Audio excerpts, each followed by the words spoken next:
How's it going, Cover Killer Nation? Welcome to the second ever, actually you could even consider it the second annual Listmania Theme Week. If you remember from last year, I believe it was in February, we took 5 days out of the calendar year and we did nothing but top 5, top 10 style lists. And the cool part about this year's event is the fact that all of the lists that you're going to see this week were all voted on and were all suggested by members of the Cover Killer Nation, you guys. So I want to thank all of you guys for your suggestions.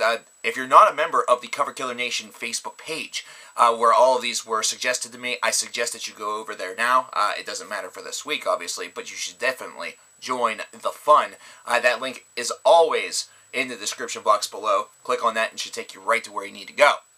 Now, the very first one that we're going to be talking about this week is based around the situation that we have all probably been in. And I want to thank Dragos G. Molin, or G. Moline. If I misspoke your name, I apologize, sir, for this great idea, which is 5 reasons to explore new bands or new music. Now, this is a situation maybe we've been in as fans of music at one point in our life or another. Either that, or maybe you know a friend who is kind of pigeonholed into this whole idea of just liking a couple bands, and they're maybe very conventional or maybe very popular, and they're not really willing to expand. And you have been wondering what you could say, or, you know, what would be some reasons to encourage them to do so. Well, we're here to talk about that today, and we're here to talk about that right now. Let's get up the old list, because it's something that seems like it would be obvious. However, this is something that does need to be said to these people at some period of time, or something that we need to say to ourselves from one period of time to another. The very first reason why you want to explore some new bands and new music is because you will never know whether or not you like it until you try it. Yeah, that's something that's very important here, principally because if you stare at something long enough, either that or if somebody tells you about something and you're just kind of wavering and you're not exactly willing to kind of balk and give it an opportunity, you'll never know whether or not you'll actually enjoy it. This is almost like something that was told to us whenever we were children, and maybe we didn't want to eat broccoli or any other vegetable or fruit, or maybe we don't like liver or chili or whatever, and our parents would say, well, you never know if you'll like it unless you try it. Well, the same could be applied for many, many things in this world, and music is certainly one of them. How do you know that you're not going to enjoy an artist just because maybe somebody else told you, either that or because of some negative reviews that maybe you either saw on YouTube or read in the Rolling Stone or any other publication that really talks about music? Something where you have to definitely try it out and form a judgment call for yourself, regardless to whether or not you really like the reviewer or something like that. So, for example, even though I may give something a negative review here on the Cover Killer Nation channel, I don't necessarily think that you should just, not listen to it based around what I have to say, even though I'm trying to maybe warn you for what you may encounter whenever you listen to this. This is still something where you have to make the judgment call for yourself, and you never know.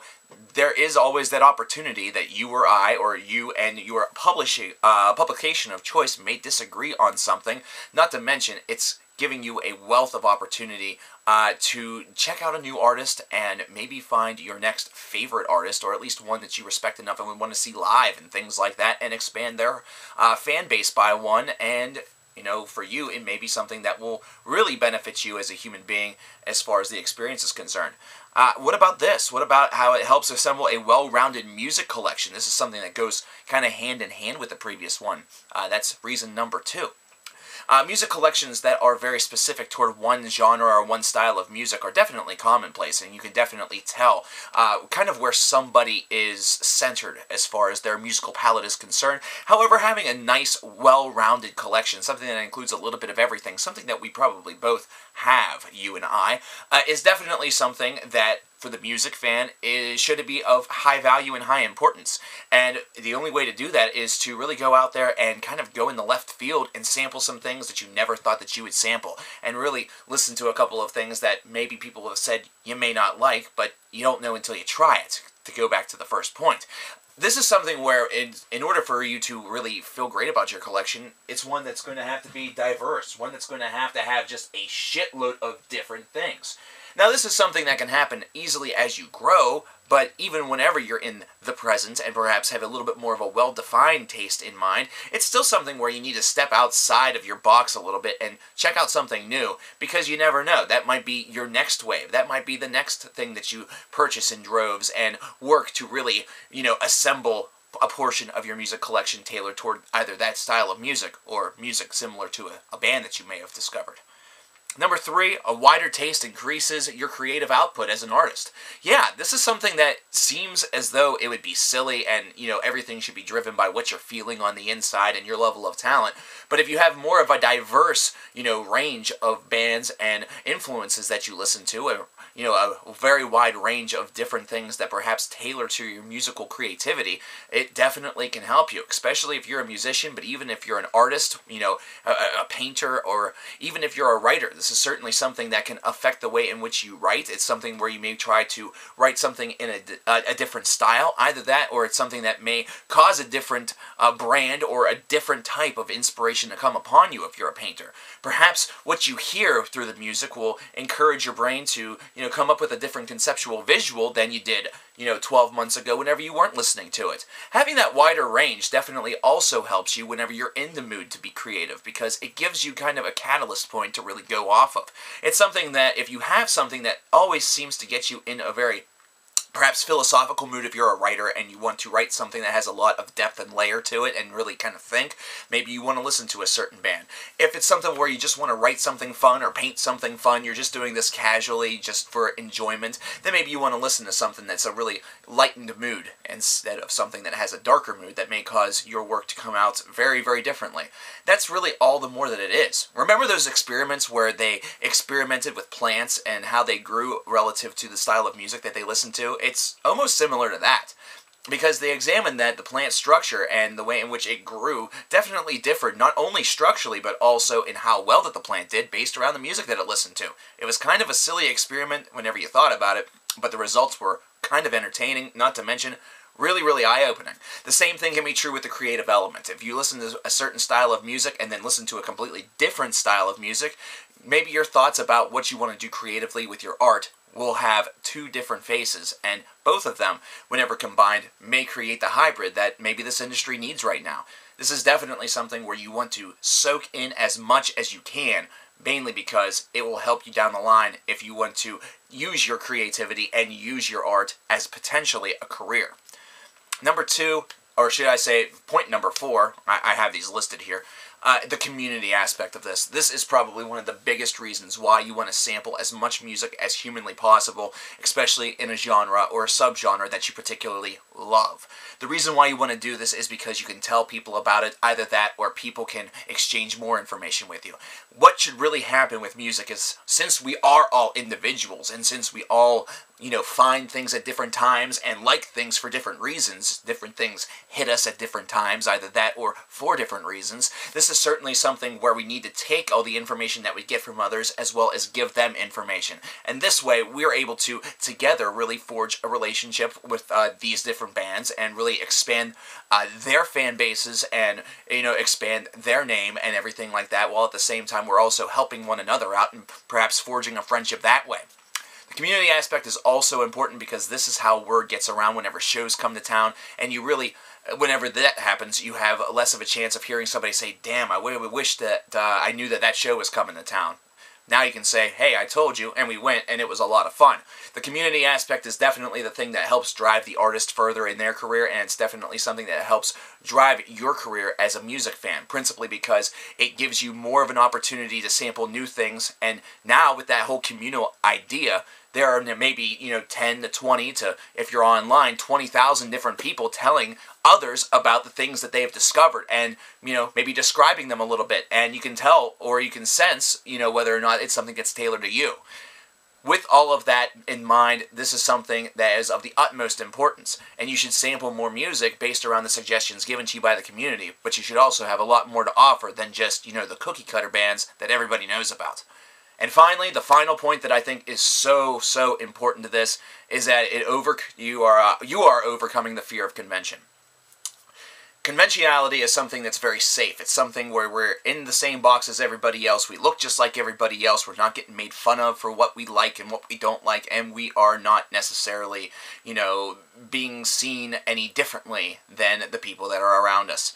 We do not want that. The real box should include everything as opposed to just a few things. And the only way to do that is to sample new things, is to really go out there and listen to some new music and to just sample things because you want to. Here's a great example. A couple of days ago, I went up to my local record store, which was the one that I actually work at, and they had a special going on, a clearance special, where you got 10 CDs for $1. I decided to get 10 CDs. Now, of course, this is all clearance items. These are, bands that perhaps have been long gone for 15 years, either that or had minor successes, and now their stock is just, kind of cluttering up the store. They're names that maybe a lot of people haven't heard of for a long time. Either that or they were kind of bands that were small time and never really made it to that midway point or became large household names.